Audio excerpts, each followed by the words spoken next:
எந்த தைரியத்தில் எதிர்க்கட்சி தலைவர் இந்த பகுதியிலிருந்து தன்னுடைய பிரச்சாரத்தை தொடங்கினான்னு எனக்கு புரியல. ஆனால் நிச்சயமா சொல்றேன், அதிமுகவோட 2026 தேர்தல் தோல்வி இங்கிருந்து தான் தொடங்க போகுது.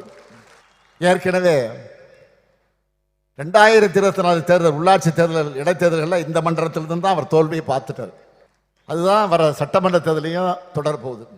ஊர் ஊரா சுந்தரம் பஸ்ஸில் போய், சுந்தரம் டிராவல்ஸ் பஸ்ஸில் போய் பொய்களை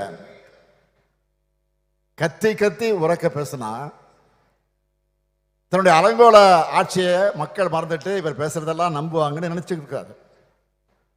ஆனா அவர் ஆசையில மண் விழுற மாதிரி உங்களுடன் ஸ்டாலின், நலங்காக்கும் ஸ்டாலின்னு நம்ம அரசோட திட்டங்கள் மக்கள்கிட்ட பெரிய இட்டாயிடுச்சு. அந்த வைத்தறிச்சல்ல தான் திமுக அரசு மேலும் மேலும் ஸ்கோர் பண்ணிவிடக்கூடாது, மக்களுக்கு நன்மை நடந்துடக்கூடாதுன்னு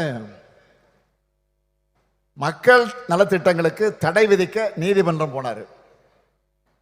ஆனா நீதிமன்றம் என்ன சொன்னது? அரசியல் காழ்ப்புணர்ச்சியை தீர்த்துக்க நீதிமன்றத்தை நாடுறது தப்புன்னு சொன்னது மட்டும் இல்ல, நம்ம அரசுக்கு